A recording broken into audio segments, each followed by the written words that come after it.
दोस्तों स्वागत है आपका टेट मैथ विद कॉन्सेप्ट में। हम लोग सेकंड सेमेस्टर की मैथमेटिक्स के पढ़ रहे हैं, जिसमें हम लोग 9वां चैप्टर पढ़ रहे हैं। और इसके पहले हम लोग व्यंजकों के गुणनफल या गुणा के बारे में हमने काफ़ी डीप में पढ़ा था।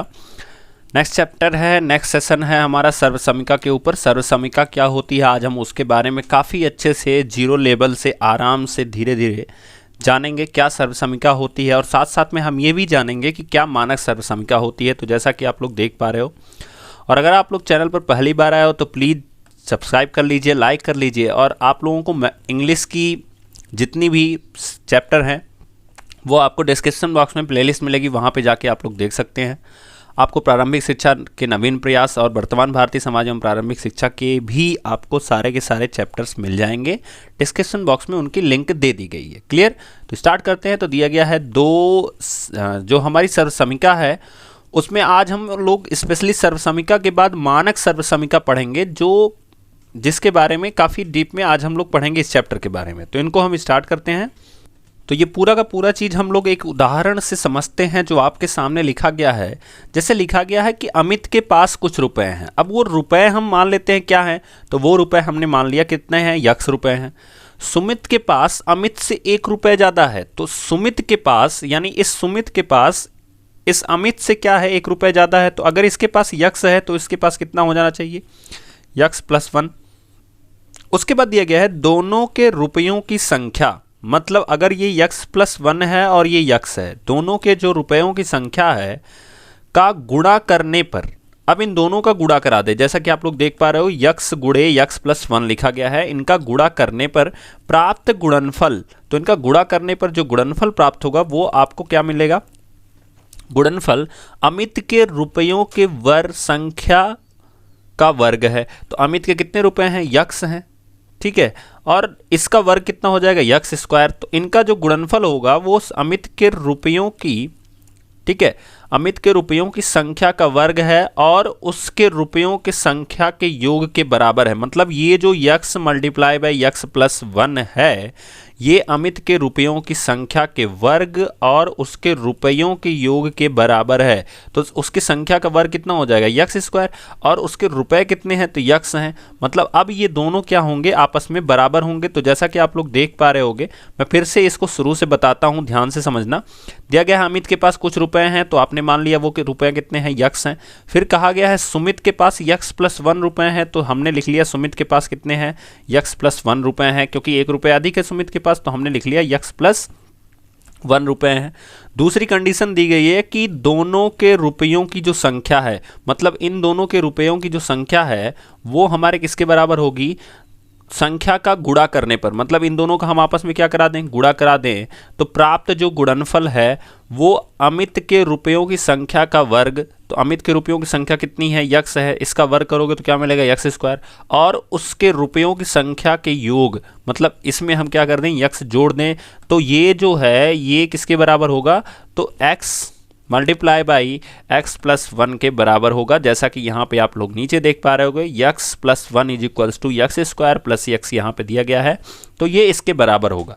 अब यही चीज़ जो होती है, क्या होता है कि सर्वसमीका क्या होती है, मैं आपको अब समझा रहा हूँ कि सर्वसमीका होती है जिसके दोनों पक्ष सदैव समान हों। देखो, समीका के नाम से ही आप समझो कि समानता होनी चाहिए। तो ऐसे चीज़ें या ऐसे समीकरण जिनके दोनों पक्ष हमेशा समान होते हों, उसके प्रत्येक मान के लिए, यक्स के प्रत्येक मान के लिए, तो उसे हम कहते हैं सर्वसमीका। ठीक है, जैसा कि नीचे दिया गया है, आप देख पा रहे होगे कि यक्स चर के रूप में दिया गया है, यहाँ बायां पक्ष और दायां पक्ष। ठीक है, अब दिया गया है यहाँ पे, जब इस यक्स का मान बाएं पक्ष में लिखा गया है x multiply by 3x plus 2, और यहाँ पे लिखा गया है 3x स्क्वायर प्लस 2x। बात एक ही है, बिकॉज ऑफ दैट कि देखो, अगर इस यक्स का आप गुणा कराओगे इसमें 3 में, तो ये हो जाएगा 3x स्क्वायर, जो कि यहाँ पे लिखा गया है। फिर इसी तरह से इस यक्स का जब गुणा आप 2 में कराओगे तो फिर क्या हो जाएगा, 2x, जो कि यहाँ पे लिखा गया है। क्लियर? अब अगर हम यक्स की जगह 1 रखते हैं, तो यहाँ पे हम यक्स की जगह 1 रखेंगे, और यहाँ पे जब 1 रखोगे 3 1 कम 3 और 2 कितना होगा, 5, और 5 का 1 में गुणा कराओगे तो आपको मिलेगा 5। इसी तरह से यहाँ पे भी जब 1 रखोगे तो 1 का स्क्वायर कितना होगा, 1, और 3 1 कम 3, और 3 और 2 कितना हो जाएगा, 5। इसका मतलब ये दोनों पक्ष का जो संबंध है वो क्या है, बराबर है। इस तरह से हम 2 रखेंगे तो क्या होगा, तो देखो यहाँ पे बाहर आपका 2 हो जाएगा, अगर आप देखोगे इसकी जगह पे 2 हो जाएगा, फिर यहाँ पे 3 दूना 6 और 2 कितना हो गया 8, और 8 दूना कितना हो जाएगा 16 हो जाएगा। इस तरह से आप देख रहे होगे कि किसी भी मान के लिए, यानी यक्स का कोई भी मान रखा जा रहा हो तो दोनों पक्ष हमेशा क्या आ रहे हैं, बराबर आ रहे हैं। तो ऐसी कंडीशन को हम कहते हैं सर्वसमिका। जब यक्स के किसी भी मान के लिए दोनों पक्ष समान हो तो उसे सर्वसमिका कहते हैं। और जब यक्स के कुछ मान के लिए दोनों पक्ष समान हो, कुछ मान मतलब 1-2 मान के लिए, जैसे मान लो यक्स का मान हम 1 रख लिए, 2 रख लिए, तो उसके मान के लिए अगर दोनों पक्ष समान हो तो उस कंडीशन को हम समीकरण कहते हैं। क्लियर? जैसा कि यहां दिया गया है कि यक्स 3x + 2 जो हमने ऊपर पढ़ा, यक्स 3x + 2 3x² + 2x एक सर्वसमिका है। क्यों है? उसका रीजन मैंने आपको बताया कि ये दोनों मान के लिए क्या होते हैं, इक्वल होते हैं। अब जैसा कि नीचे दिए गए मानक सर्वसमिका क्या होती है, तो जैसा कि हम लोग बचपन में ही रटे हैं a + b का होल स्क्वायर, तो ये सर्वसमिका है। याद रखना, क्योंकि यहाँ पे चाहे a का मान कुछ भी रखो, b का मान कुछ भी रखो, हमेशा ये दोनों क्या होंगे आपस में, दोनों पक्ष आपस में क्या होंगे, बराबर होंगे। जैसा कि यहाँ पे दिया भी गया है, आप लोग देख पा रहे होंगे कि a का मान 2 रखा गया है और b का मान 4 रखा गया है। तो देखो जब यहाँ पे 2 रखोगे तो 2 यहाँ पे और 4 यहाँ पे, 4 और 2 कितना हो गया 6, 6 का स्क्वायर करोगे तो कितना मिल गया 36। इसी तरह से अभी a की जगह पे हमें 2 रखना है, तो यहाँ पे जब 2 रखोगे तो इसका मान कितना मिलेगा 4 मिलेगा, 2 का स्क्वायर कितना हो जाएगा 4 हो जाएगा। ठीक है, फिर अब देखो 2 a की जगह पे तो हम 2 रखेंगे और b की जगह पे क्या रखेंगे 4, तो 4 दूना 8 और 8 दूना 16, तो हमें क्या मिल गया है यहाँ पे 16 मिल गया है। इसी तरह से 4 का स्क्वायर करोगे तो हमें 16 मिल जाएगा। अब सबको जब जोड़ोगे तो 16 16 32 और 4 कितना हो गया 36। तो इस तरह की चीज़ों को आपको सिंपल सा याद करना है कि a + b का होल स्क्वायर जो है बराबर a² + b² + 2ab या a² + 2ab + b² एक सर्वसमिका है।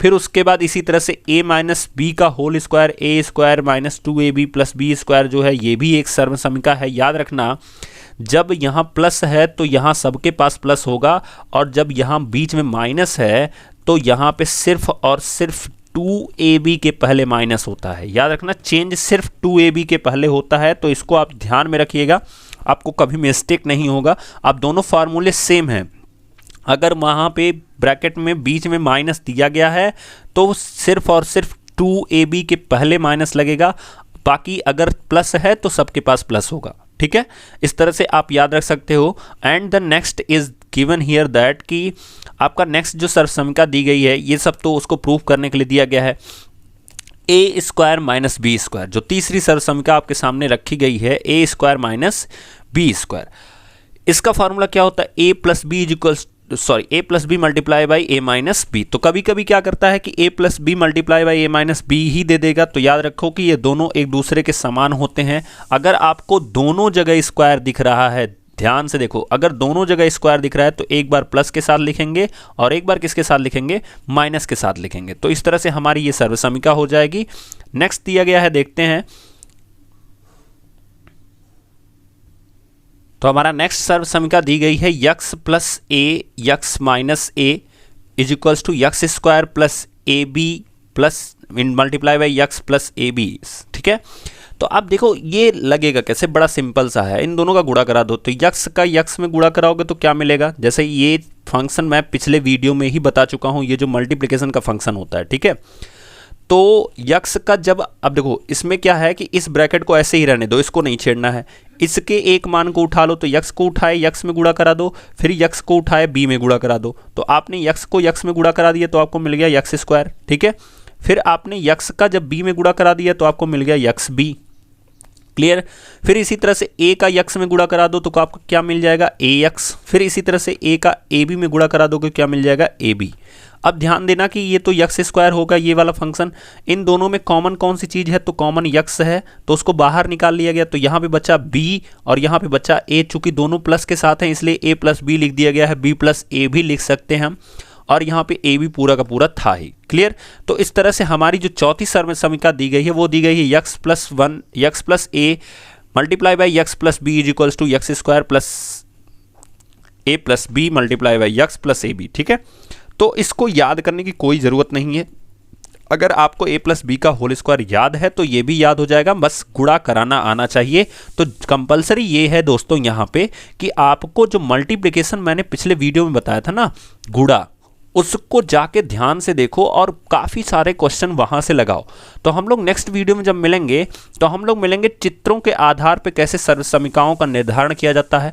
एंड तब तक के लिए थैंक यू दोस्तों। अगर आपको वीडियो पसंद आ रही हो तो ज़रूर से ज़रूर लाइक कीजिए, शेयर कीजिए एंड सब्सक्राइब कीजिए।